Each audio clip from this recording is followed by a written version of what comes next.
Hello, and welcome back to Tsukhime. Alright, we're gonna get started with Akiha's route. So, we're gonna start a new game. We're gonna start from when we choose an option for us to pick Akiha's route. So we're gonna skip until we get to the option. It's only a few minutes. Skip. Skip. Eat lunch in the class. Skip. Oops. Get a hold of myself and head back to the mansion. Skip. Skip. Okay, here we go. So this is the first option that is related to Akiha. About my imoto, Akiha. Don't skip. Apparently, Akiha tried to visit me a few times when I first was entrusted to the animas. Unfortunately, we were never able to meet because I had to go to the Byoin every day. We completely lost contact after Akiha went to a boarding school. Unlike Akiha, I am isolated from the main family. That's why I can live freely like this. My high school is just an average high school, and our chance of contact was pretty much zero. My Oyaji died, and I received word telling me to come back. To be blunt, I had no intention whatsoever of returning to the Tono house. But Akiha is at that house. When we were children, Akiha was an obedient child, always looking frightened, as if she were constantly enduring something. She would always follow close behind, her footsteps pattering behind me. She was frail, and her long black hair and fancy Western clothes made her resemble a French doll. I worried about her living all alone in the big mansion with the old man gone. But more than anything, I feel guilty. After pushing all the total family responsibilities on her and selfishly living a free life by myself. Perhaps my acceptance to return to the mansion is like my apology to Akiha. The Tono mansion is unnecessarily big. Surrounded by iron railings, you could say the entire lot is abnormally expansive, being so large that a whole elementary school could fit inside. The garden, surrounded by trees, is more like a forest. The mansion is at heart at that forest, and there are a few other buildings separated from it. I didn't think anything of it when I was a child, but now that I have lived in an ordinary household for 8 years, the excessive size feels almost criminal. The gates are unlocked. I push them open and head towards the mansion doors. They tower oppressively, bearing down on any visitors. Beside the iron double doors is an unmatching doorbell. All right. Shaking out my nervousness, I press it. And there isn't any affectionate ding dong chime from the doorbell. The rest of silence continues for a few seconds. Then the sound of pattering footsteps behind the door indicates someone's presence.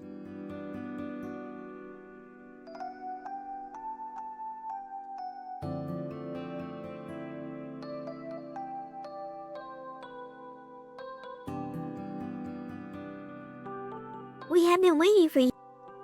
The door opens with a creak. Inside lay the lobby, I remembered, and a young girl in an apron.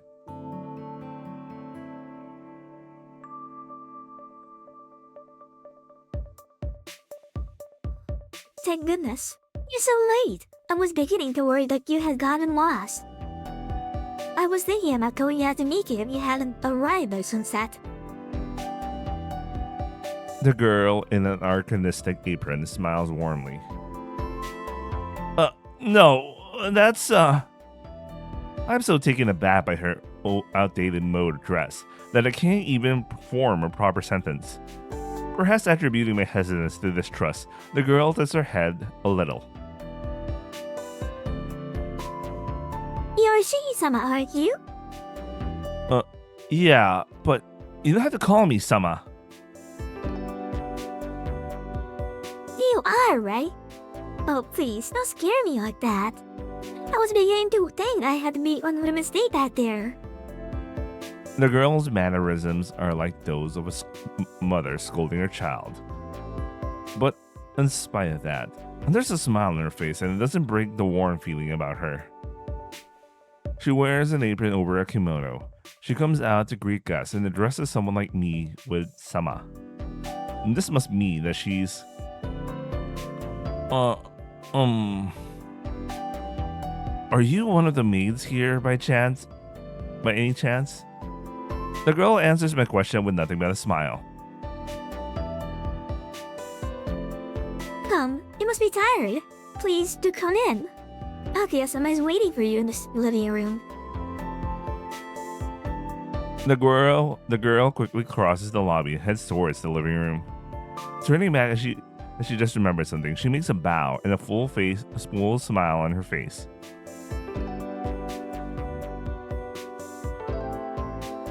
Irashai, Shuhi-sama. Her greeting is accompanied by her flower-like smile. I can't think of any reply, so I just follow her hesitatingly.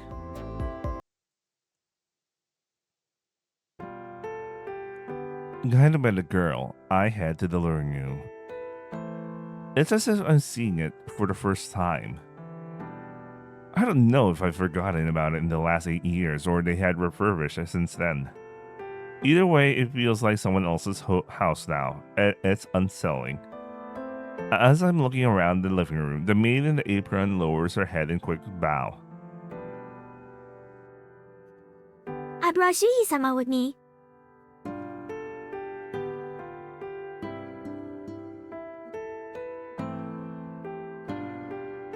Well done. You may return to the kitchen, Kohaku.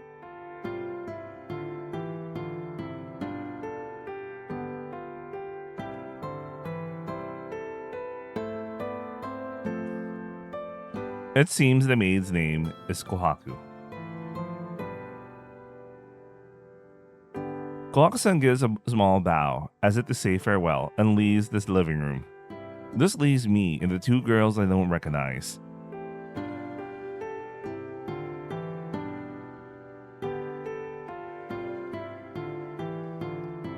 It has been a long time, Isan. Says the girl with the long black hair and sharp eyes. All my thought processes stop at once. My mind goes blank and I can't think of any words of greeting. All I can do is nod with a yeah. I don't think it can be helped. This Akiha that I had not seen in 8 years is not the Akiha I remember. She's completely transformed into a proper young lady of a noble family. Nisan. The black-haired girl tilts her head slightly. Pathetically, all I can say are dumb-sounding things. My mind is turning in somersaults as I try to recognize the girl before me as Akiha, but it seems like Akiha already recognizes me as her Nisan.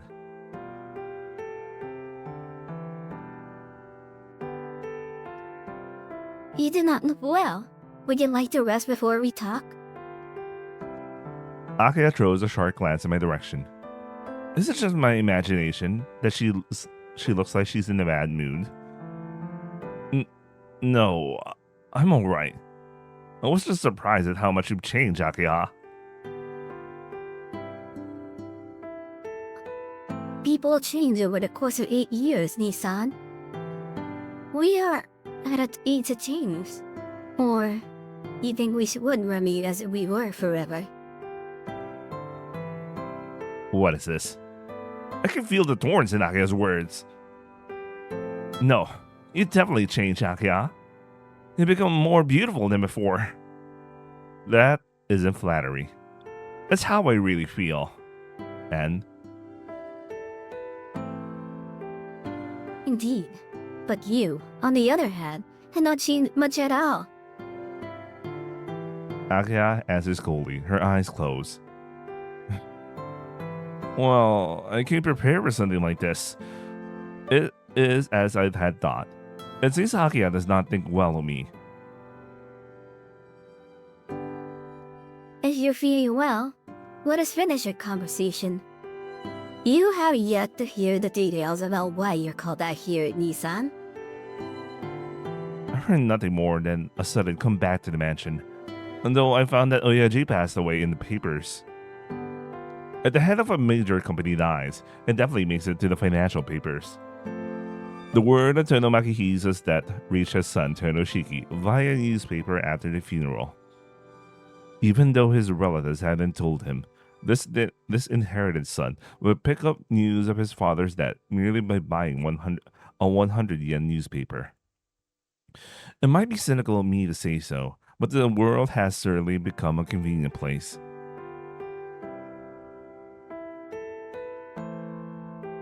I am sorry. It was my fault that you did not get the news about Otosan. Akiha quickly lowers her head. It's alright. Either way, it's not like he would come back from the dead if I went. It's not something you should be worried about. I am sorry. It is somewhat covered to hear you say that. Akiha's face is serious, but this is not a topic I care much about. A funeral is a ceremony for those who cannot let go of their feelings for the deceased to achieve such detachment. For someone like me, who cut off such feelings a long time ago, there is no need.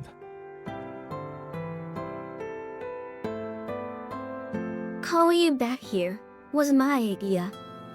It would be odd for the eldest son of the Tonos to be entrusted to the Animus forever. Now that Dosa have passed away, the only Tonos by blood are you and I, Nissan. I don't know what Dosa was thinking when she entrusted you to the Animus, but he's no longer with us, so there's no longer any need for you to love them. That is why I had you come back here. That's all well and good, but I'm quite surprised we were able to get our relatives to agree to this. Wasn't it they who came up with the idea of leaving me to the Animus in the first place? That may be so, but now I am the head of the total family. I decline every one of the proposals from my relatives. I would like you to continue living here, Nissan, but this is a place with rules. You will avoid living the overly casual lifestyle you've been leading up until now. I'm afraid that isn't going to happen, Akiha. There's no way I can go back to being some well-mannered gentleman now. Not that I want to.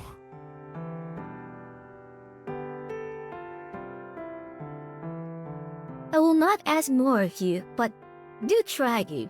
Or are you saying you are unable to do what I already have? Akiha shoots me a cold look. It feels like she's hitting me with her grudge against me for leaving her here for the last 8 years. Alright, I get it. I'll try my best. Akiha just stares at me, as if she doesn't quite believe me.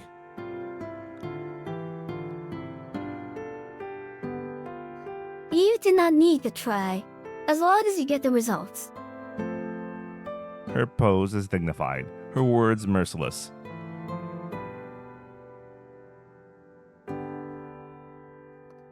Let's get back to the topic.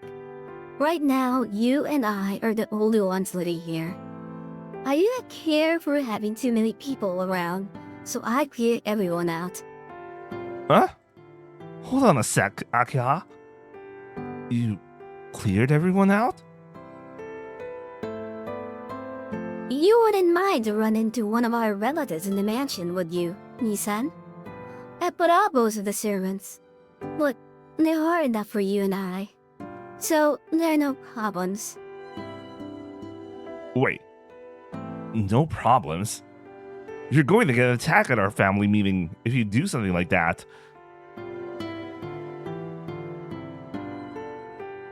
Oh, please, be quiet.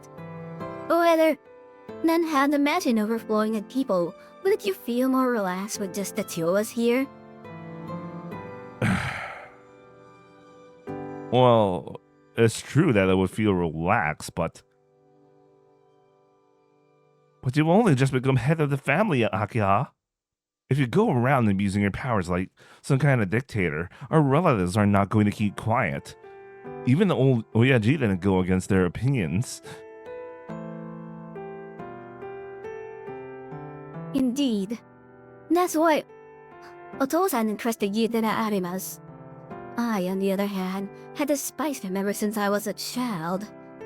I'm not going to put up with their whining any longer. Not going to put up with. Look, Akiha.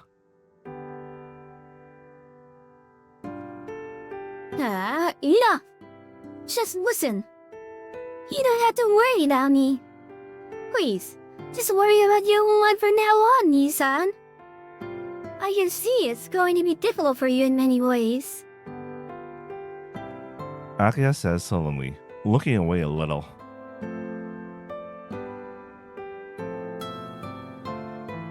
Now then, if there's anything you don't understand, ask her, Hisui. She looks at the girl standing by her side. The girl called Hisui bows expressionlessly. This is Hisui. She will be a personal me from now on. Is that acceptable? Huh? Hold on. Personal maid? You mean... Tsumaru, she's a servant. Akiha declares as if it were obvious. I can't believe it. Fitting with the western style of the house, the girl in the maid outfit stands there as if it is natural to do so. Hold on. I'm not a kid, you know. I don't need a servant. I can take care of myself. Would that include the cooking and the laundry? Akiha's pretty sharp at pointing these things out. At any rate, now that you return to this house, you will obey my directions. I don't know how you live at that Arima house, but you're living in a Tono house now. Please, accept everything given to you. I can't say anything, and my eyes drift towards Hisui.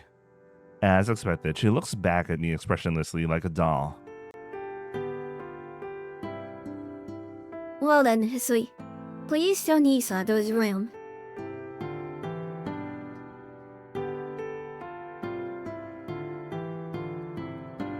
Yes, my lady.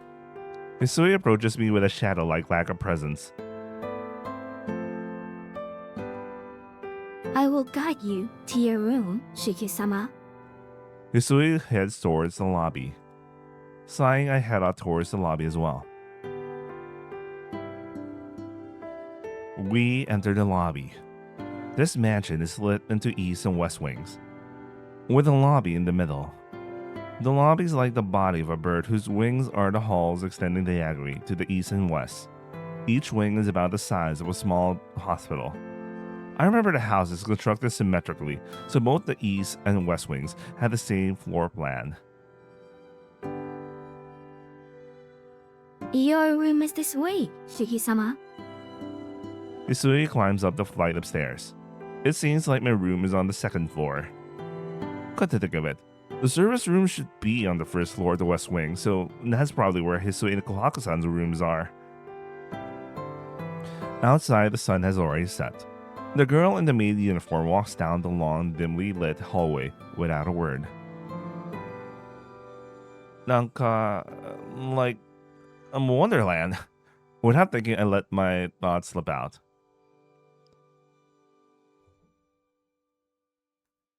Did you say something, Shiki-sama? Hisui stops and looks back at me. No, yeah, I'm just talking to myself. Don't worry about it. After staring at me, Hisui bows and starts walking again. I guess this is what they call being at a loss for words. The room Hisui led me is not one made for a mere high school student to live in. Is this my room?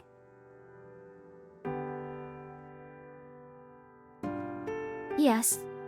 you're displeased with it, I can arrange a different one for you. No, there's no way I could be displeased with it. It's just a little, no, really too fancy for me. Shiki-sama, It's fine. I'll gladly use this room.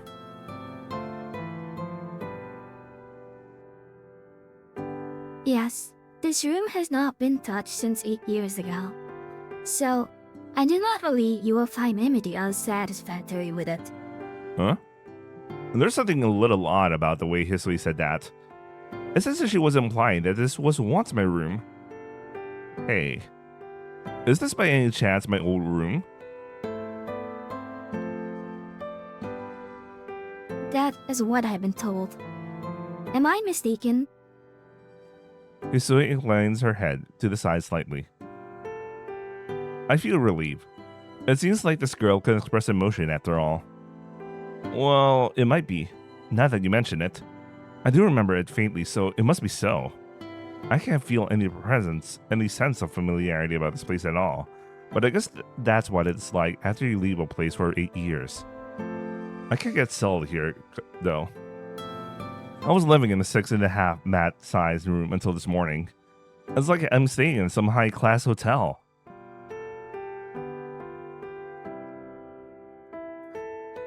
I understand how you feel, but please try to get used to it. From today onwards, you are the eldest son of the Toro house, Shiki-sama. You're right. I got to do my best, so I at least look like it on the outside. Would have thought I dropped my bag on the table and stretched my back. I've been feeling a little stressed out with everything that's happened so far, but I guess I got no choice but to adjust from today onwards. Shiki-sama, all your luggage have been brought here.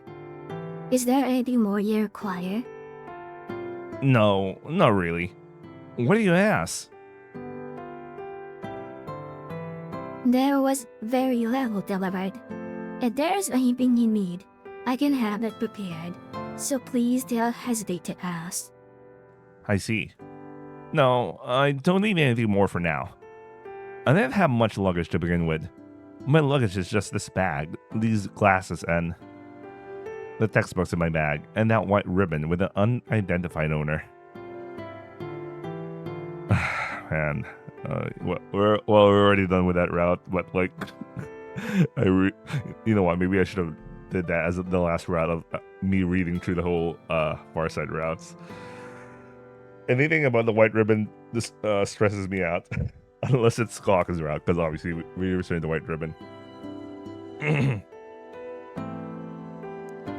That's all. Anyways, you don't have to worry about the luggage. This fancy room is more than enough for me. I understand. Well then, I shall call you in an hour's time. An hour? For dinner, you mean? Yes. Please relax until then. As expected, Hisui says everything with an expressionless face. But even if she tells me to relax, just how am I supposed to do that here? The clock says it's 6 o'clock. Usually I'll be watching TV in the living room around this time, but I'm having serious doubts as to whether there's such a thing in this mansion. Hisui, I know it's kind of a trivial thing to ask about, but is there a television in this mansion? Television. Hisui's eyes narrow slightly. I know I'm the one who asked, but is it really a stupid question? I feel there's something wrong with asking about the presence of a TV in a luxurious mansion like this. Hisui makes a rare troubled face and stares off into space.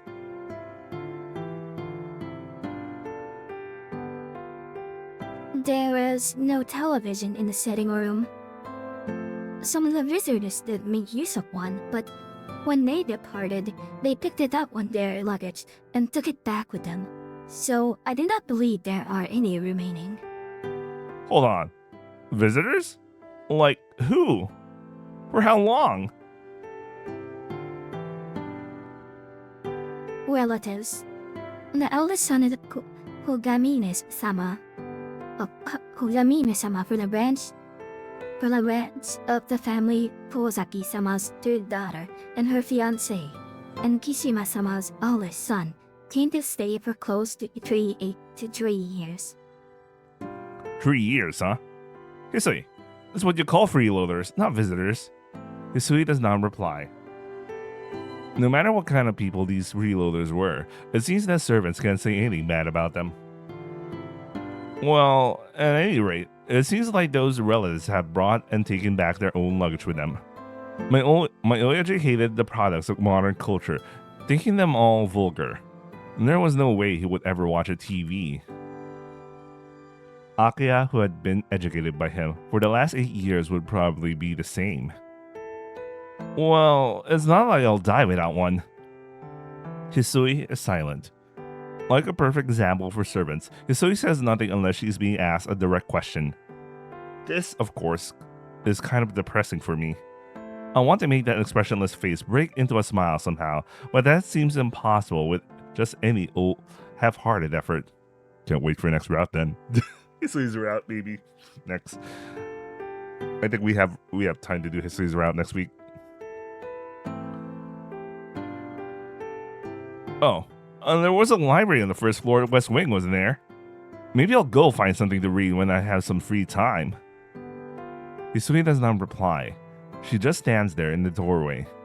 I can't even tell where she's looking. Hisui? Hisui does not say a word. Suddenly she looks straight at me. I believe there is one in Nelson's room. Huh? I had no idea what she's talking about. And there's one of what? A television. I remember seeing one in Nessa's room. Hisui says as it remembers something from many years ago. Hold on. Nessan? Don't tell me you're talking about Kohaku-san. Yes. Right now, the only people working in this mansion are Nessan and I. Now that she mentions it, they do look alike. I just couldn't connect them as Shimai because Kohaku-san is always smiling so warmly, and Hisui is always expressionless. I see. Kohaku-san does look like the type of person who watch those variety shows.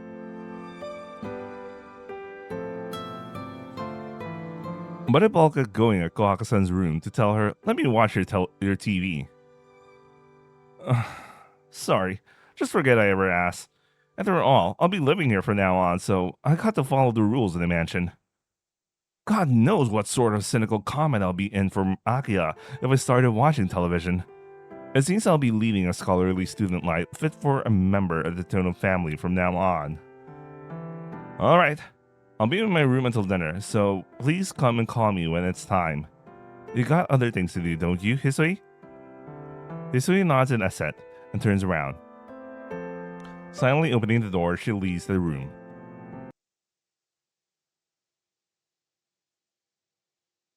Don't skip.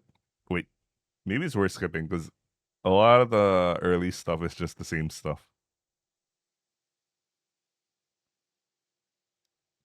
I can't remember. Let me make a save. Oh man, I can't make a save. Because this is just common route stuff, so we could skip probably. Go to the sitting room and talk with Akiha. Okay, let's go. Let's go do this. Don't skip.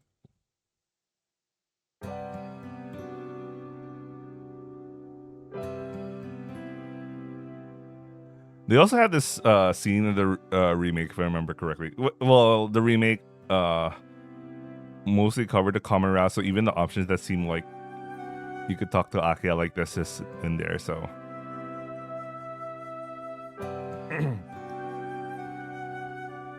When I get to the living room, Akiha is relaxing there alone. There is no sign of Kohaku-san or Hisui, and there are 2 teacups on the table, and Akiha is using one of them.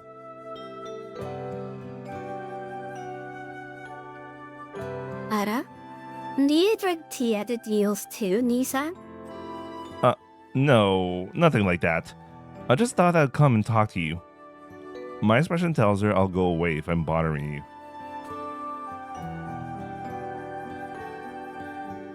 Then please sit down. Is tea alright for you? Sure, I'll have anything that's nice.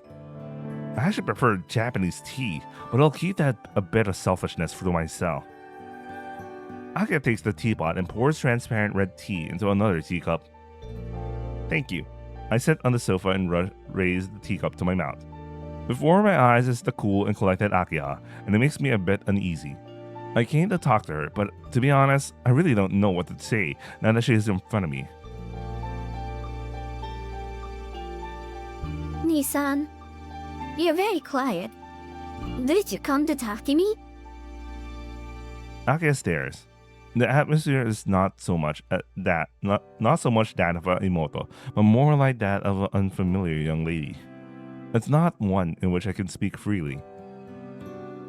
Well, I was just wondering what you have been doing for the past 8 years.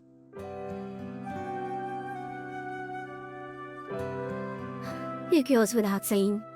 When Nissan not around, Father's Otosan's attention turned solely to me. Akiha glares in complaint.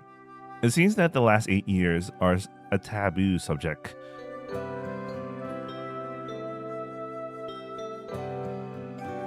And? Well, what about you? What have you been doing for the 8 years? I sent many letters, but I didn't receive a single reply.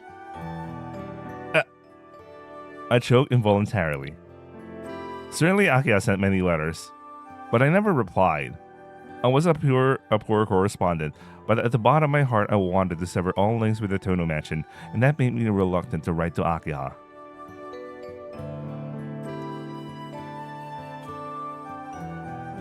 Well, don't worry about the letters. Even if she had answered, I'm sure Otosa would never have allowed the replies into the house. More importantly, how do you feel? Pretending to get an answer for the first time in 8 years. It has changed very little, though there was some restoration work done. In spite of Akiha's words, the mansion still feels completely unknown to me. 8 years ago, I was just a child. Even if I remember the mansion a little, I feel like I'm in someone else's house, and it's very unsettling. Nissan? No, I was just lost in thought for a moment. You say this mansion has changed very little, but it's pretty unsettling for me. Though this living room and the lobby are kind of familiar. I can't really remember the corridor nor my room. Really? I guess 8 years is a long time. I guess that's it. It's like half of my life so far. I can't really expect to have clear memories. Well, it's been 8 years, so it doesn't feel right, but I think I'll get used to it. I'll be thankful if you overlook my poor manners for a while.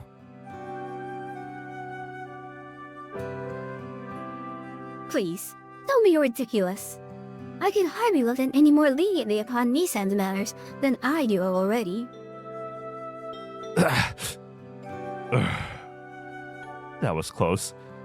I almost sprayed the tea I was drinking.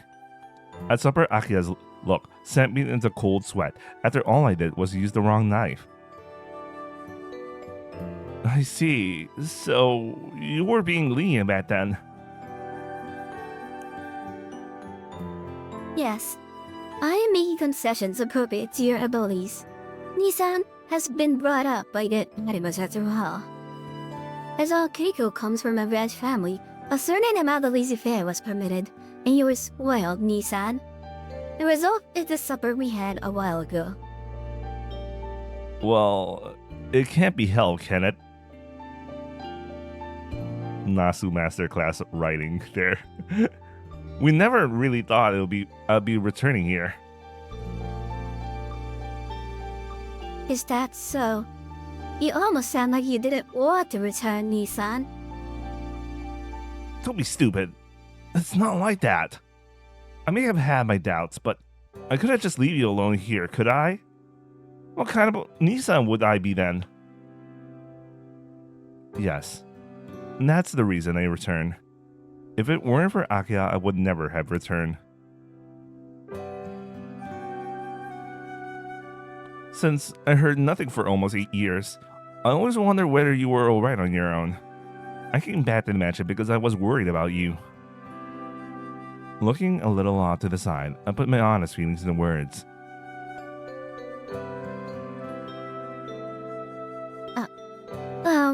Well, then... Ari... But I guess I was just worrying about over nothing. In the past 8 years, you seem to have grown strong. Relieved, but a little disappointed.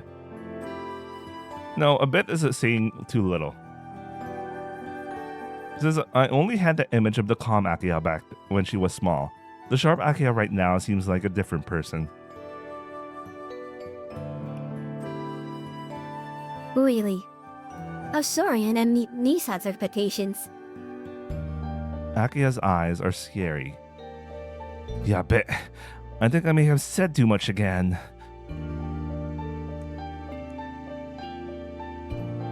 Well then, Nisan. How was life at the anime residence? Akiha asked, still with the frightening expression. I feel like I'm under terrible pressure, even though I'm only talking to my imoto. Nisan, did you hear what I said? I heard. Life at the Animas, right? It was normal. There was no real problems. It seems it was more suited for me living there too.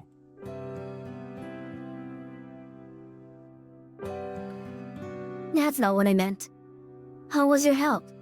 I've heard you collapsed a lot from your chronic anemia. Yeah, I did for about a year after I left the Byoin, but I'm okay now. I only have the problems occasionally, about once a month. I wonder what happens once a month involving Akiha. Anyway. I'm certainly not frail enough to be worried about. Bluffing, I strike my chest with its scar. Akiha nods in serious assent. But, Nisan, you also started wearing glasses. After going to the Byoin, did your eyesight fail also? I see. Akiha doesn't know I wear glasses or why I wear them. I can't just explain the lines along which things break, or that they don't appear when I wear these glasses. Well, it's nothing. My eyes became a little strange after the accident. But it's not like my eyesight's gone bad, so it's not really a serious problem. Really? Well, I was surprised when I saw you a while ago. I didn't know you had started wearing glasses, Nisan. Really? You seem pretty calm back then.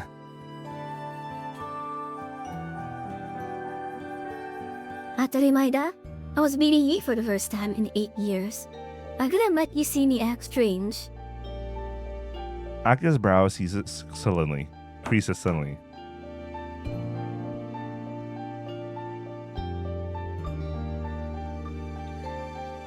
Akiha-sama, the bed is ready. What should I do?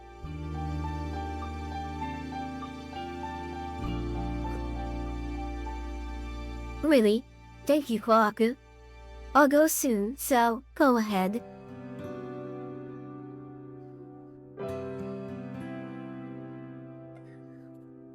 Is this alright? After all, you're relaxing with Shiki-sama. Shiki-sama might run away, but the bat won't. Please relax a little longer.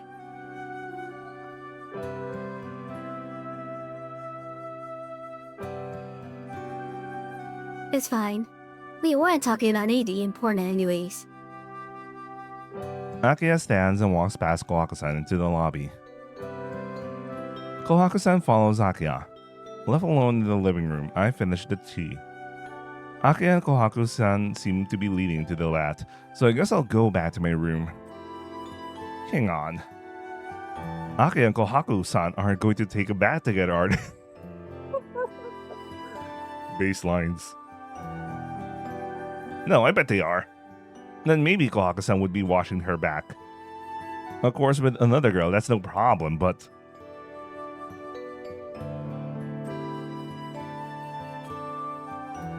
Well, you're free to imagine what you wish, Nissan, but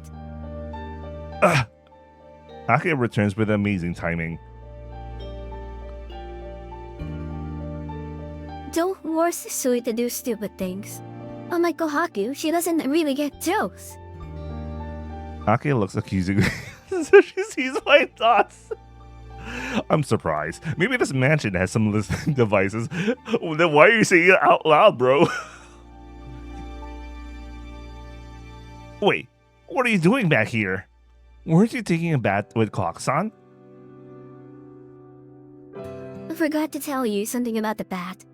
Nissan, the large bathroom we used a long time ago isn't used anymore. It would be too much for Hisui and Kohaku to take care of, so it has been closed up. Large bathroom? Was there such a place? I splutter a bit. Unable to remember, I make a doubtful face. Akiha's brows knit terribly. The bath in the courtyard. You don't even remember that. Well, now that she mentions it, I guess there was such a thing.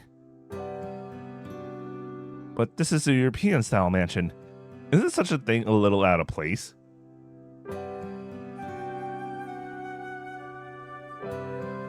Otomo-san have liked the Japanese style architecture.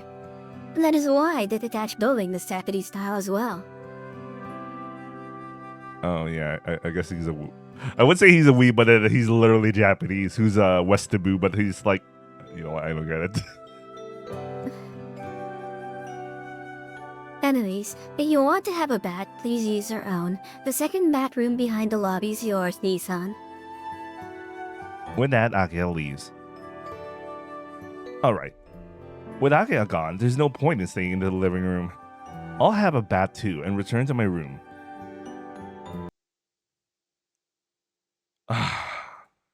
When I return to my room, my bed has already been made. I guess Hisui did it when I was gone. I'm glad she did, but it's really more than I deserve. I scratch my cheek. Then,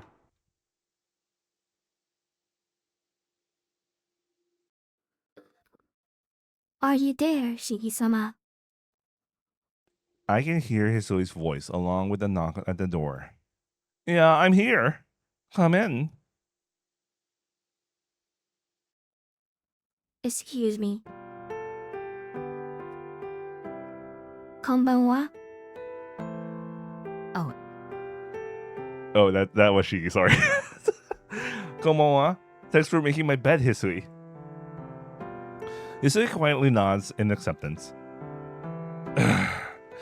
Just as I thought. I'm not used to this.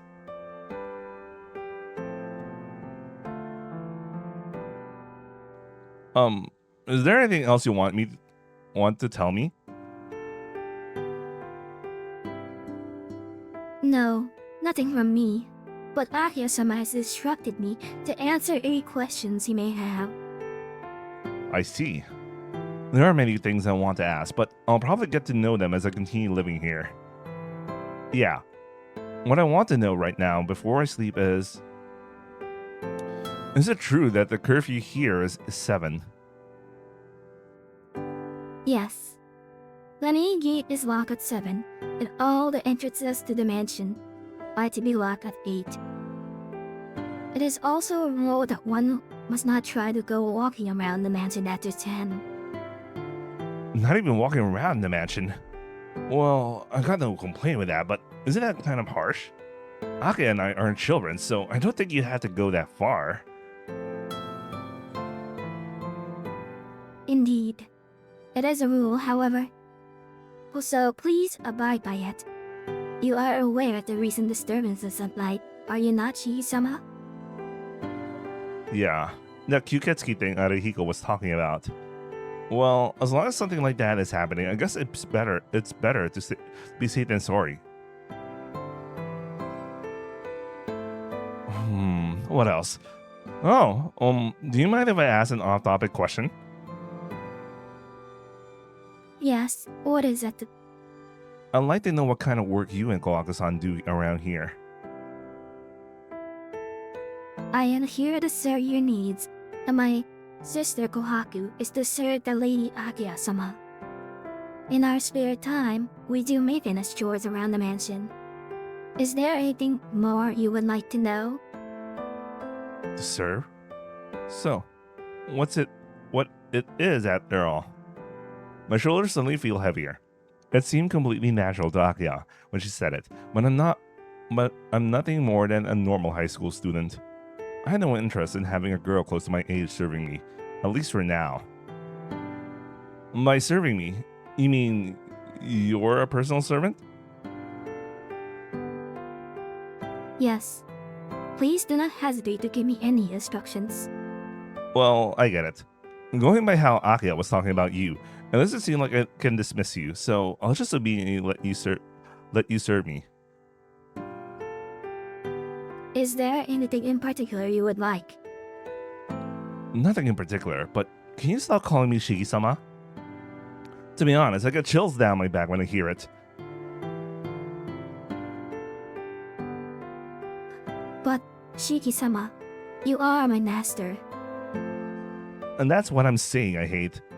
I've been living a normal life up until yesterday. I had no desire to start living a life where a girl my age addresses me with sama. I see. Hisu's response was less than enthusiastic.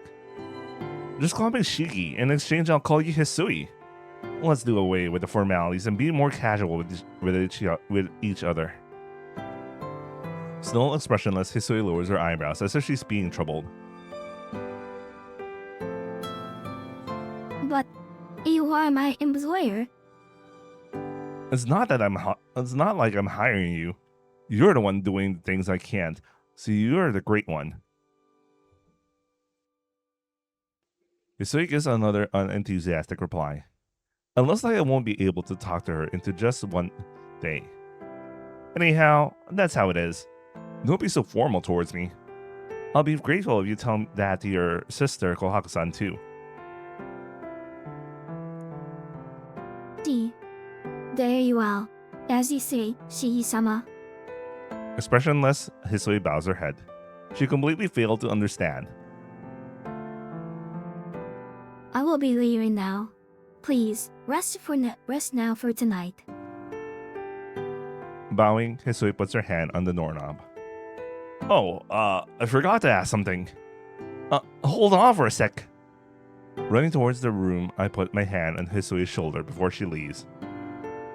In an instant, Hisui's arm pushes away my arm with incredible momentum. With a whack, she slaps my hand away and leaps back. It's so sudden that that's the only thing I can say. Hisui is expressionless, but she glares at me fiercely. Did I just do something wrong?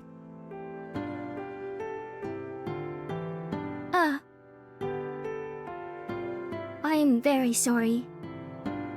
Hisui's voice sounds very nervous. I'm not used to being touched. Please forgive me. Hisui's shoulders are faintly trembling. I feel like I just did something really terrible. Yeah, I'm sorry. I apologize for not thinking. I don't understand why myself. I just feel sorry for Hisui and I lower my head. Hisui says nothing. I get the feeling her stare is calm again.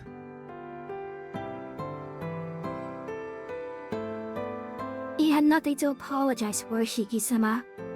I'm the one to blame. No, well, maybe, but I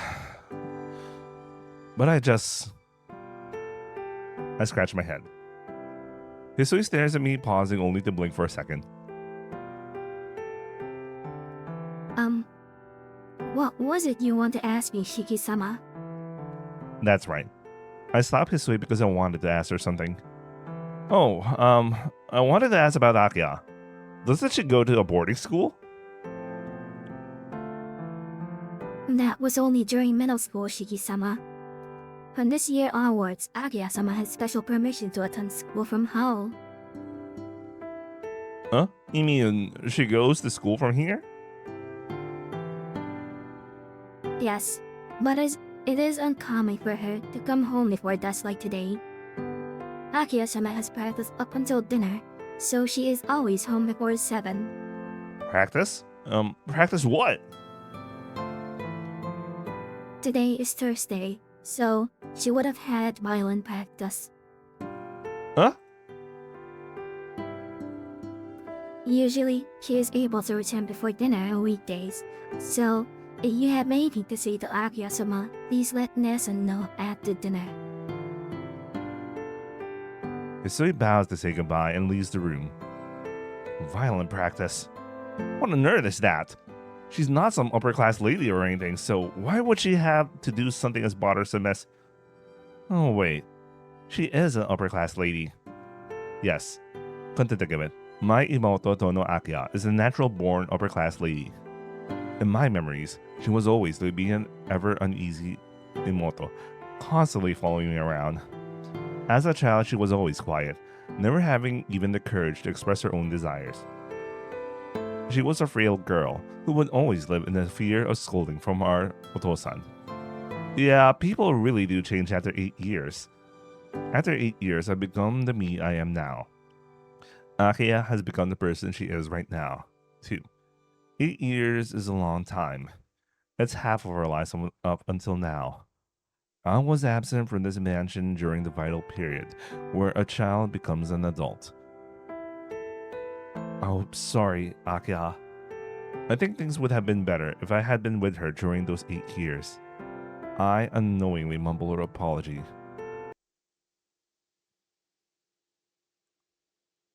I think I could skip this one if I remember correctly.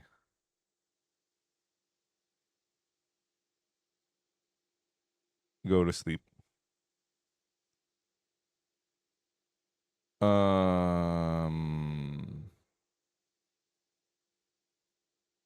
Let's don't skip for now, but I'm gonna rush through if it's very stuff that we saw before. I should start rewriting some stuff here. Memory tree. Okay, let's remember memory tree. Let me pause for a little. I'll be right back.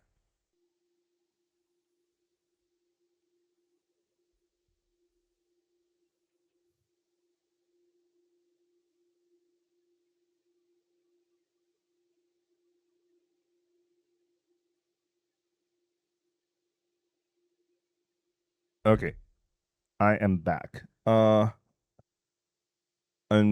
just gonna continue for like 20 to 30 minutes more, I guess. Or at least try to finish like the first Satsuki scene. And I realized earlier, I was rewatching some of the stuff I recorded so far, and I realized I made a very huge mistake. I said for Kohaku, I said Irashai when the line was welcome home. It should have been Okaeri. I don't know why I said Irashai. It was like, isn't that the stuff that you say when you go to like to a restaurant when a waitress tells you to come on in? anyway, anyway, that's random. Let's try to go through this one quickly. This is like stuff that's common route stuff, except for I like the Satsuki stuff at least, but like the stuff that we see that's so common in all routes, this like this howling stuff. I'm just gonna skip through it. So I'm gonna quickly go through this one.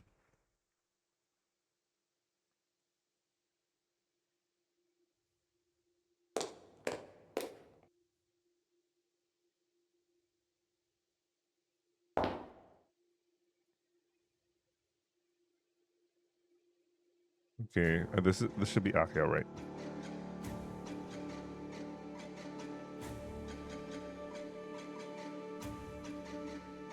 Okay, let me just read it. And there's nothing wrong there. No, someone's there. The figure that enters from the entrance and crosses the lobby with wobbling uncertain steps is Aki, huh? She's not going to her own room on the second floor, but to the first floor of the West Wing. The only things there are Kohako-san's room and my Oyaji's room. What's she doing at this time of night? I can murmur all I want, but I won't be getting any answers. After gazing at the lobby for a while, I decide to return to my room.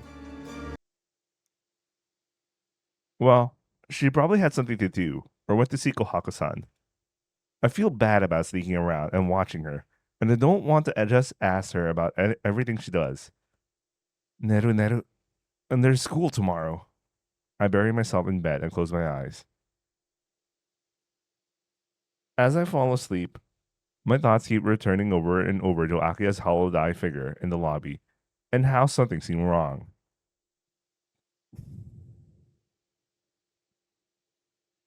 I think this is usual school stuff. We're just gonna skip until we get to the Satsuki stuff. Inversion Impulse 2.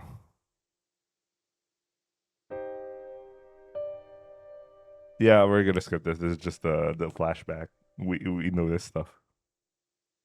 Oh wait. Wait, you know what? Let's skip this. Let's skip this.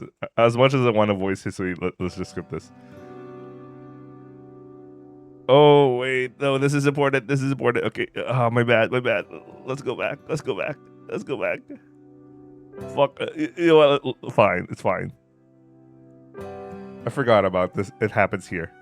We obviously greet Akiha. We're not gonna skip this one. We're gonna.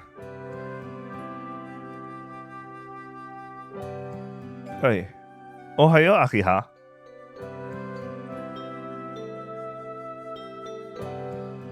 Ohayo, Nissan.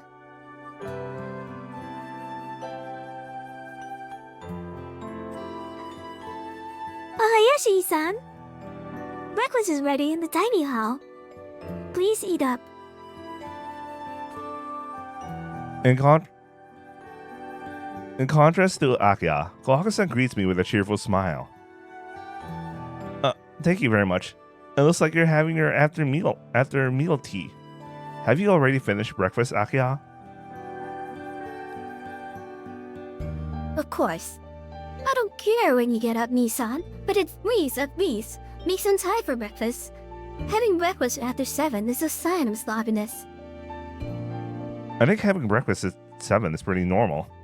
What time do you get up, Akiha? I get up at 5 in the morning. What about it? Wow. I don't know why she gets up so early, but it was so perfect a time to get up that I have no room to retort. She's literally, at this point, she's literally like a CEO of some family, some company. No, not like a CEO. Maybe just even like a board member, not CEO, board member. You know, she does the Sigma founder owner company mindset that wakes up at 5 a.m. or some shit like that. I don't know, man.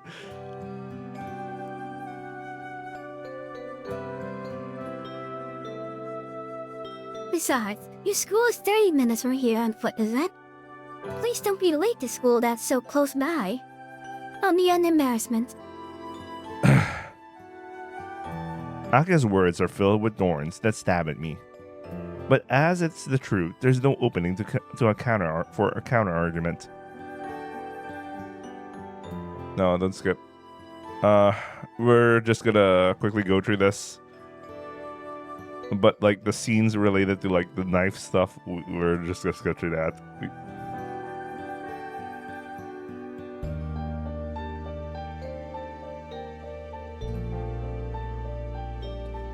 Akiha-sama? It's almost time to leave. Is this alright?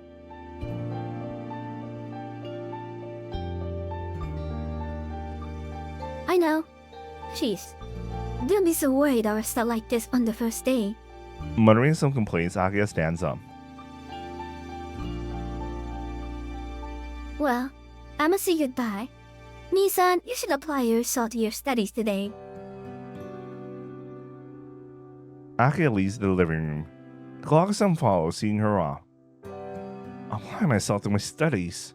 She's quite ceremonious about trivial things in an old-fashioned kind of way. I guess it's because she's been disciplined under our Oyaji for the last 8 years. Well, I've gone to school even if she hadn't said anything. I scratched my cheek. There was something about Akiha's face as she left. Because of it, I paid no attention to it, but it paid no attention at all to her various admonishings this morning. Of course, I clapped my hands together. For some reason, Akiha's face just seemed to resemble her face from long ago. after eating. Okay, this is gonna be the stuff we already know. I'm gonna just skip through this, man.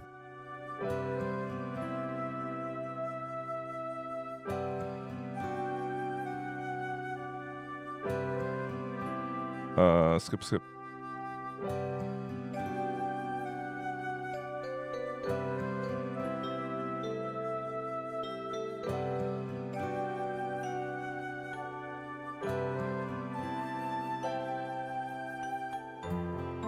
Oh, did we skip the Satsuki stuff? Oh shit. Oh fuck, I skipped the Satsuki stuff.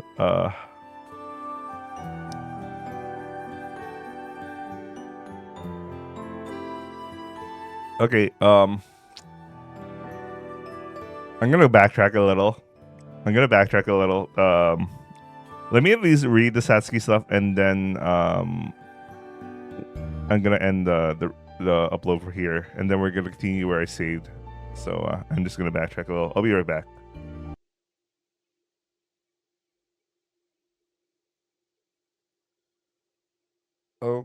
Okay, we are back.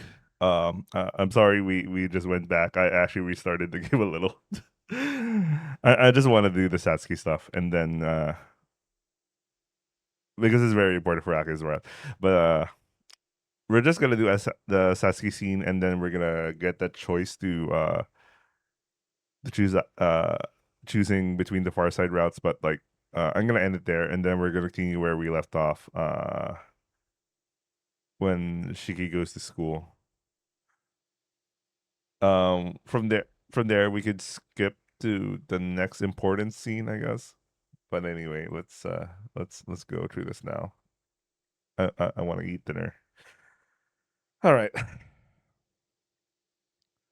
I don't have anything to do, so I hurry up and leave school. Come to think of it, I hadn't left school by the main entrance since the entrance ceremony. I guess this will be the way to and from school from now on, since I live in the mansion. Leaving from the main gate, I come to the intersection that leads to the residential district. This is the point at which the paths to the city and the residential district, where the mansion is part. Oh, it's Tano-kun. Suddenly, I run into Yumizuka. Hello, Yumizuka-san. It may have been because of Ciel-senpai's teasing, but I feel a little embarrassed. Yumizuka-san looks at me, bewildered. Yumizuka-san? Is there something on my face? I was wondering what you were doing here, Tano-kun. Isn't your house in the other direction? Man. He really is a stalker. I can't wait for her route. 10 out of 10. Nasu was able to give a perfect conclusion to Satsuki. Anyway, well, it was until yesterday, but I'm living somewhere else starting today. From now on, I'll be living at the place on top of the hill at the end of the residential district. Ah, so that's what you were talking about this morning. Yumizuka clasps her fists and opens a palm together in understanding. Well, all flattery aside, that gesture seems incredibly cute. That's right. I guess there's no point in hiding it from you, since you already know. I'm leaving my guardians, the Animas, and going back to my real house today. Your real house? You mean the turtles? The turtles and magic? Is that correct? Tono-san Mansion? That should be like Tono Mansion, because it's kind of weird to say it was Tono-san Mansion. Yeah. I don't think it really suits me either. I see. You're really a prince on top of a hill after all. It was a secret only Inui-kun and I knew, but now I guess everyone's going to find out. With a faint smile, Yumizuka casts her gaze into the distance.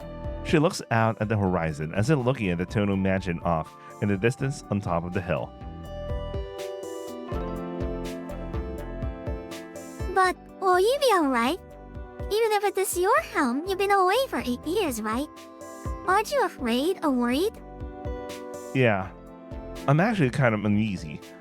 I never liked that mansion to begin with, and now it's going to feel like someone else's house too. But still, I can't leave a carefree life on my own and leave my Imoto Akiha there all by herself. No matter how uneasy I am, I had to return to the mansion. In the end, it's still my home. I think it's only natural for me to go back. I see. Sorry we're stopping you, Tono-kun. You must be in a hurry, right? No, not really. I was just having a stroll on the way home. I see. For some reason, Yumizuka looks downcast and falls silent. What's wrong, Yumizuka-san? Are you feeling sick? I break the silence, but she continues to stare downwards without raising her head. I can't just leave her there, so I continue to stand there looking at her. And then, I know. yeah? What is it? I'm going home on the same way as you. Until we reach the hill. Really? Then let's go together for a part of the way. Huh? Yumizuka's eyes widen, and she stands there stiffly for a moment. Yeah. You're right. We're going back the same way, so it wouldn't be strange for us to go together for part of the way, right? She says this all with an excessively cheerful voice and stands right beside me. Just at the right time too. I'm not too familiar with the streets around here, so would you mind guiding me? Sure. Well then, let's go down the street. It's a back street that leads all the way to the street on the hill. I walk home while chatting with Yumizuka. Talking to Yumizuka isn't anything particularly special, but it is enjoyable in a peaceful kind of way. Despite what Ariko had said, Yumizuka Satsuki has a gentle air around her, and it feels safe being around her.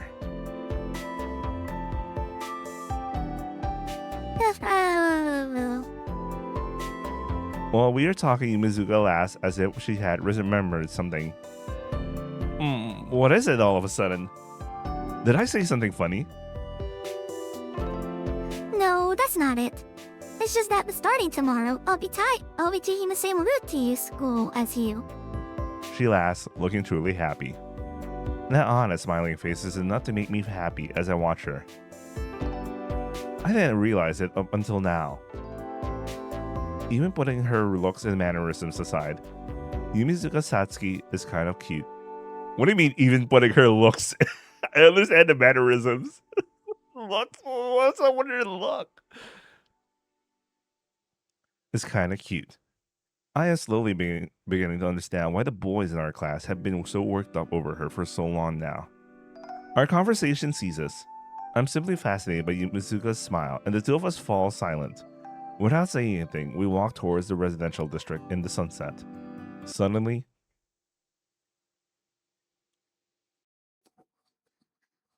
Hey, do you remember what happened during the winter vacation of the second year of middle school?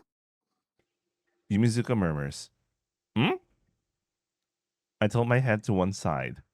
The winter vacation of the second year of middle school was when I had applied to stay for an extra lessons at school because I felt bad about staying at the Arimas. I remember it well enough, but I still don't understand why she asked me about it.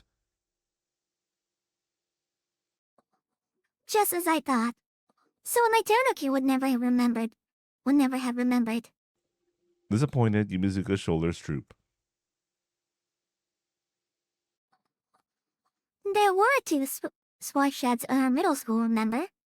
One was the new shed used by the mid clubs, and the other one was an old one used by the smaller clubs like badminton. The old shed had a certain problem where the light in the door was bad, so there were often times when it wouldn't open. Old shed. The little concrete building at the back of the gymnasium? Ah, that shed. The one which they stopped using after some students got trapped inside. Yeah, that's the one. The Zetas were second years from the badminton club. Ah, yeah, something like that did happen. It was early in the new year, on cool winter's day. The first 3 days of the new year having passed, I had applied for extra lessons and requested to stay behind the school and help out because I feel bad about staying at the animas. But even that was only until 5 in the evening. It had become dark and was forced out of the classroom as all the teachers were going home. The middle of winter, even if it was only 5. Excuse me. The surroundings really had darkened. The weather report had predicted snow for that day, and the cold was extra harsh. And so, just when I had decided to head straight home for the day, I heard a banging sound from the old shed and then went to check things out. Is anyone in there? I asked, and heard the voices of several female students reply from inside the shed. They had been trapped in there for 2 hours. While packing up the club equipment, they had closed the door because of the cold, and now it wouldn't open again. They couldn't open the door no matter what, and wanted me to call one of the teachers for help. But the teachers had all gone home. Even if I were to call them now on the phone, it'd at least take another hour. The cold on that day was truly terrible. And the kind of cold that should have prompted snow, I thought it would be cruel to leave those girls stuck in the shed, wearing only their PE uniforms for another hour. After some hesitation and confirming that no one else was around, I took off my glasses and cut the line on the shed door.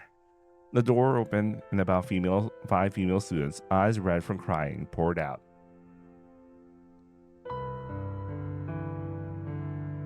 Cut to think of it. And there was something like that. But I'm surprised you know about it. The cat at the trap badminton club told me this has to do with the club survival, so don't tell anyone else. It was almost like she was threatening me. Oh, Tono-kyun. Had no interest in knowing who was trapped inside there, did you? Listen, I was one of those badminton club members. Yumizuka sounded like she's pouting. So Mari?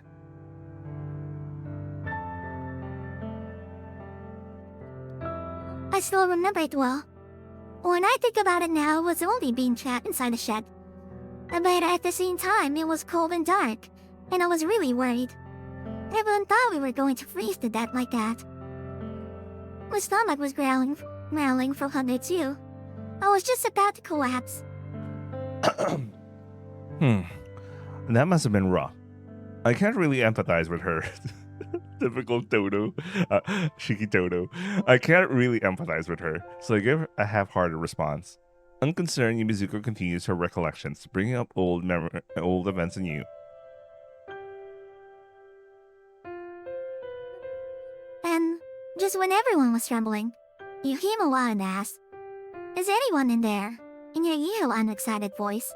And the cat that got angry and shouted, "Can't you tell just by looking? Do you remember?" Yeah, I remember. There was a loud bang when she threw a bat at the door. I was really surprised. That's right. Yumizuka says, laughing. But when we heard all teachers had gone home, we really lost all hope. We couldn't stand being there for even a minute longer. Yet, we had to face the prospect of being trapped until the next day. Just when we were thinking about how miserable the door was, he knocked on the door and said, "I'd be able to open the door. You can keep it a secret." Yeah. And then I heard another bang. Someone said if it opened that easily, we wouldn't be suffering in here. She was really angry. Yeah, the captain was responsible for us getting trapped, so she didn't have much patience to spare. But soon after that, the door opened. Everyone was happy that the cat was knocking with the bat wasn't worked and ran outside. But I was watching you aimlessly stand by the door. Yumizuka looks at me warmly. But that only troubles me. To me, it meant nothing, so I can't really appreciate her gratitude. I was crying really hard at the time. My eyes just felt like they were swelling up and they looked terrible. What do you think you said when you saw me like that? I don't know. What did I say? I really don't remember, so I asked, as if it was something someone else had done. Despite this, Yumizuka still looks at me happily. You put your hand on my head and said, "Hurry and go home and eat some ozo uni." I was a little embarrassed because I was trembling so much in the cold. I knit my brows. I don't know what I meant back then. I think you meant for me to warm up my body by having some ozo uni. I see.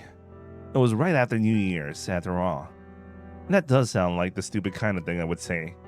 Now that it's put to me like this, I regret not having picked something better to say. Back then, I thought, there are plenty of reliable people at school, but if I ever really need to be saved, it will be someone like Tono-kun who saves me. You're exaggerating. Look, it's like how a baby chick thinks the first human it meets is his mother. I just happened to help you. That's not true. Ever since then, I really believed that you'd come and help me no matter what the problem was. Her expression is quite resolute. You're giving me too much credit, Yumizuka-san. I'm not that reliable of a person. It's alright. That's why I believe. So, let me keep believing it. She pronounces this while staring straight at me, and I am too embarrassed to offer a rebuttal. Well, I guess you can believe what you want. Isn't that right? So, if I'm ever in a pinch, you'll come and help me, right? Yumizuka asked me, smiling. To be honest, that would be kind of troubling. Despite what she thinks, I'm not the sort of guy who can do everything. I'm not, but when she faces me with that smile, I don't want to destroy the faith that she has in me. Yeah. If it's within my power, I'll help you. Yep. Thank you, Tono-kun.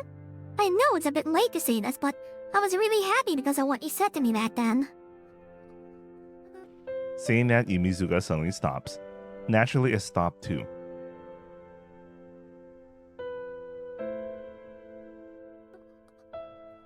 I've always wanted to talk with you like this, Tono-kun. Somewhere in her voice was a hint of wistfulness. Perhaps it's because of the red light from the sunset, but somehow Yumizuka looks lonely. What do you mean? You can talk to me anytime. No, I can't. Yui-kun is always around you. And besides, I can't become someone like you, Tono-kun.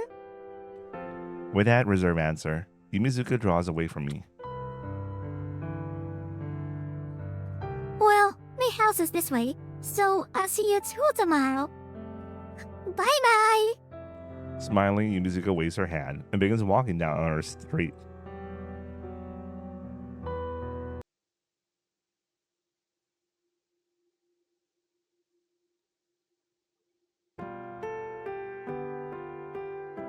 Okay, let's see. Let me do memory 4 just in case. I actually don't need to. Let me check up what's up ahead. Wait, did I overwrite the wrong thing? Wait, did I overwrite the wrong thing?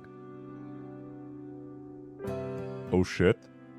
Oh shit. Oh shit. Oh shit.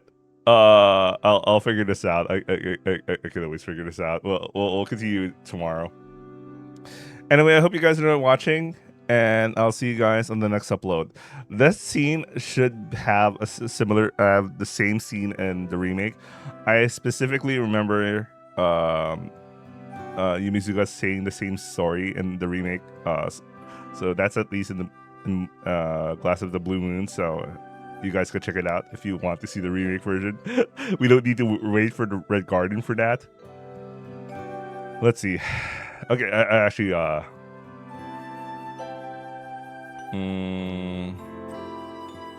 Yeah, I'll just worry about this tomorrow. I want. Part of me just suddenly now feels like I want to jump to the next set of like Yumizuka scenes. Let me actually check. What's next in the walkthrough anyway? Oh, we are in course for Yumizuka. You know what? Maybe I could go. I could go for an additional hour just for Yumizuka. Well, how about that? How about that? Let me pause there as I go back to where we stopped, or at least at a point where where I want to continue, because I'm straight up gonna skip the stuff related to like we go to school. Last time we talked to Yumizuka, I'm just gonna skip that because we already went through that in the previous upload. I'll be right back.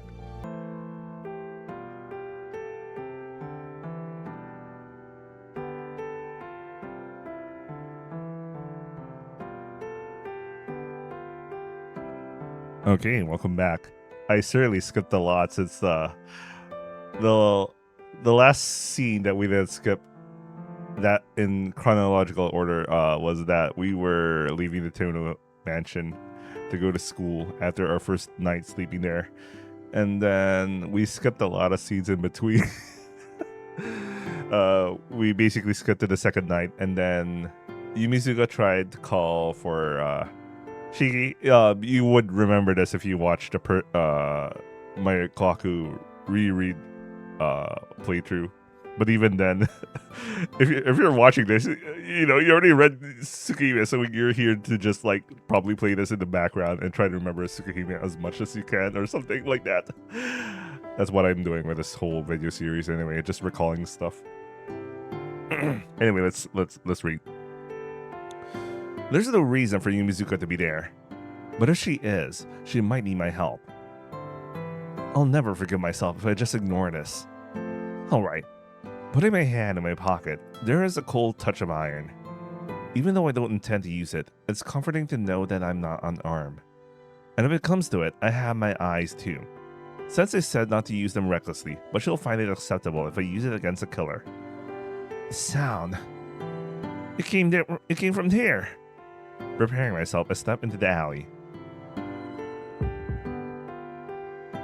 My heart pounds. The back alley's quiet. The single back alley of the entire damn city, by the way. The noise came from the open area at the far end. The back of my head hurts. As if convulsing under the utmost strain, my racked spine hurts, as if it was about to rip itself out of my body. Why is it? I can't think, yet my instincts shout at me. Don't go. Don't go any further. If you do, you won't be able to come back. But it's already too late. I step out of the back alley and into open space. That weak voice is all I can get out. The back alley is a single sheet of crimson. Limbs are strewn across amongst the garbage and rubble. Not the limbs of dogs or cats or the like. They are human limbs, blood dripping from fresh meat and bone. The ground and the walls are painted with red blood. A heavy scent fills my nostrils, thick, like a red fog permeating my body. The choking smell of blood. A face on a severed head, rolling around with an expression of agony. A face shriveled up like a mummy, split in halves. A face with both eyes gouged out, so distorted I can't even tell if it used to be a man or woman.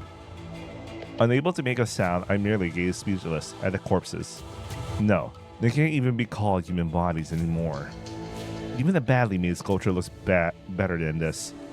And there are 4 bodies, and they roll around like scraps of leftover food. I gape in shock in the sea of bodies. The back of my head throbs, my throat is parched, and my breath burns like fire. My fingertips quiver and my mouth distorts. What is this? What is this world before my eyes? Red. Yes. Before my eyes, everything is in that terrible color. But I merely stand. No screaming, no fear. Like the scene of an accident in a movie, I only stare at the back alley. Undoubtedly, this is how my mind is protecting itself. Otherwise, I would have gone mad. A corpse against the wall moves. No, that's wrong. It's not a corpse. It's not like the scraped hands and feet. It's a living human being with limbs attached. I see something out of place. In this ghoulish spectacle, the response to seeing someone alive is more of an astonishment than happiness. But if he's alive, I had to help him. Hello? With my mind still paralyzed, I step towards the living figure. Putting itself up from the sea, it raises its face towards me. A face like a dried out skull. Heesh! I leap back reflexively, but the skull moves faster than I do. With a voice carrying out, "Phew! Phew!" He jumps at me. "You! You!" A hideous voice right next to me. Looking down, there is a large hole in the skull's throat, preventing him from speaking correctly. Ah! The dried up face, the dried up arm reaching for me. In the throat of this bag of bones, vocal cords vibrate in accord to the ghastly voice. Ah! Desperately, I try to tear him off me, but he merely raises that ghastly voice and will not get off. Rip. Its fingers pierce my shoulder. My body arches from pain. The fingers were like a sharp needle. I stretch my skin mercilessly, scoping out my nerves and flesh as it goes. Ah! Ah! The pain is so great that I can say nothing else. No one tried to tear him off me screaming. He is too strong. Whatever I do, he does not move. With a creak, the skull's jaw opens. The mouth opens wide enough to rip off my shoulder with a single bite, and he approaches my face as if saying, "I don't want to die. Somebody save me." Stop. I can't even say stop. The guy made only of skin and bones tried to bite my head, and suddenly collapses. Ugh. An awesome power vanishes. The bag of bones in the person's form crumples to the ground and disappears. Softly like a bad dream, it turns to ash and blows away. What the hell is this? Pain runs through my shoulder. My own blood flows down my back. The pain is real. So this must be real. A terrible nightmare. But it can't be a nightmare because it's not a dream. Oops. I clicked the wrong thing. Dono-kun, it'll be dangerous if we stay there. I turn towards the voice behind me. At the mouth of the alley where I came from, I see Yumizuka Satsuki. Yumizuka? Konbanwa? Fancy meeting you at a place like this, huh? As if we were merely bumped into each other in the mall, Yumizuka greets me lightheartedly. Yumizuka, what are you doing out at a time like this? Oh, just going for a walk. But what's Dono-kun doing? Killing so many people like this is bad, right? Yumizuka says with a light smile. Killing so many people? Huh? I look around me, and I remember the tragic scene I'm surrounded by. In a sea of blood, Tonoshiki stands aghast like a murderer. No! This wasn't me! Of course it was. Everyone's dead until Dono-kun's alive, so obviously Dono-kun must have killed them. No way! Just attack me! I point at the kaibutsu that attacked me moments ago, but nothing's there. Even the ashes of the bones have been blown away by the wind. I swallow my breath. Yumizuka's chuckling. It's not! This wasn't me! My head is paralyzed and can only manage broken language. I understand. I can think clearly, but I can't put my thoughts into words. Tataeba, why is Yumizuka at a place like this after running away from home? Tataeba, Why is Yumizuka laughing in the face of this tragic scene? Yumizuka-san, hi. Yeah, I know. You just interrupted someone's meal. I'm sorry for sounding mean. I always acted against my feelings, so I'm always acting like this to you. Yumizuka is still laughing. It's so inappropriate for the scene. I feel a chill. Yumizuka doesn't move from the entrance of the alley. Her arms are positioned strangely, as if she's hiding something behind her back. And, looking closer, there are spots of something red on her sleeve. Yumizuka, you... Huh? What is it? Your face looks scary, Tono-kin. She laughs again. No. Somehow this girl cannot be Yumizuka Satsuki. Yumizuka! Why are you hiding your hands like that? Huh? Have I been found out? I guess you're too observant to miss that, huh? I've always liked this about you, Shiki-kun. After emphasizing the Shiki-kun, she brings her hands out. Both hands are dyed crimson. Not yet dry, the blood drips off them in red droplets. And proudly, Yumizuka Satsuki is smiling. Yumizuka, your hands! Yeah, I killed those people. Huh? Oh, but it's okay. I didn't kill them because I hated them. I just needed their blood to live, so I had to kill them. What is this? I don't really understand what Yumizuka is saying. You really killed them, Yumizuka? You wouldn't believe me even if I told you if it's a lie, right? Or do you think it's impossible for a girl like me to do such a thing? Her voice laughs softly. I don't believe her. But she's definitely not telling a lie. This tragic scene, it's all Yumizuka is doing. Why? Such a terrible thing. Oh, it's not terrible. Like I said, I didn't kill them because I hated them. And there's nothing wrong with killing others in order to live, is there, Shiki-kun? What? That's absurd. Killing is wrong. No, it's not. But I did do one bad thing. Since today was my first time drinking blood, I let a little of my blood get back into them. Because of that, it got attacked, Shiki-kun. I'm sorry for getting you involved, but we're lucky. It died without being able to finish changing. What are you talking about, Yumizuka? It's okay if you don't understand right now. I don't really understand it myself, but so I can't explain it very well. But I think after a few days, I can become like Shiki-kun. Like Shiki-kun, become a great... As she says so, her face distorts in pain.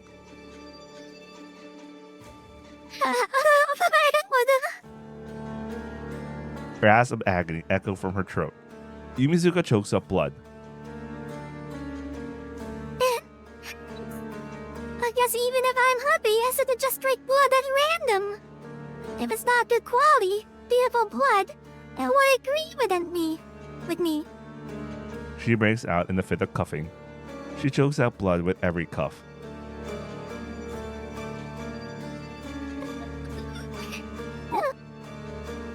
Yumizuka's body convulses. I don't really understand. All I know is Yumizuka's in terrible pain. That's all I can clearly understand. Hey, are you okay, Yumizuka? Daijoubu, Yumizuka? I run towards her to take her hand. Yeah! Don't come any closer, Shiki-kun. But Yumizuka's voice stops me. You mustn't. I'm not entirely okay, Shiki-kun. She speaks painfully, still vomiting red blood. Yumizuka, I don't understand. Why is Yumizuka in pain? Why is she like this? What the hell is going on? You said you killed those people, but it's a lie, right, Yumizuka? If you're in that much pain, shouldn't you be in the Byoin? I'm fooling myself. Even though I understand Yumizuka brought about this tragic scene, I still lie to myself. Yumizuka, I'm coming over there, right, okay? I speak gently, but Yumizuka shakes her head in violent refusal. Why? If you're in pain, we have to get you to a Byoin right now, way. Shige-kun, is your not getting yet? You really never understand anything. Baka, I told you before. I don't understand. Yeah, you did, didn't you? But you're still here. Yumizuka begins to pull away. It hurts, Shige-kun. She breathes raggedly, coming out red blood. It hurts. It's cold, and I'm scared. I really want to help right now, Shige-kun. But it's too early. Saying that, Yumizuka straightens up again.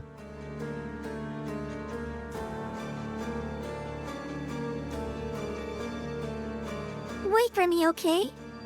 I'll become a great Hyukatsuki. Then I'll come back and see you. Wait, Yumizuka! Yumizuka is gone. Even as I start to run, Yumizuka is long gone. Her speed is inhuman, like that of a wild beast. Yumizuka, you. What happened to you, really? My injured shoulder throbs. When I look back at the open space where all the limbs were scattered, only left red blood. The faces, the organs, the hands and feet. They all turned to ashes like the skull did before. Angrily, I strike the wall. What the hell is going on? I bellow pointlessly, and the alley echoes my voice. I am going to call it in here. We're going to continue again tomorrow. We're going to continue tomorrow. I'm going to save more. I'm going to eat dinner, and then I'm going to do some chores and go to sleep. All right. Anyway, I hope you guys enjoyed watching, and we're going to continue again for our read-through of Red Garden, quote unquote. Anyway, I'll see you guys. Ciao.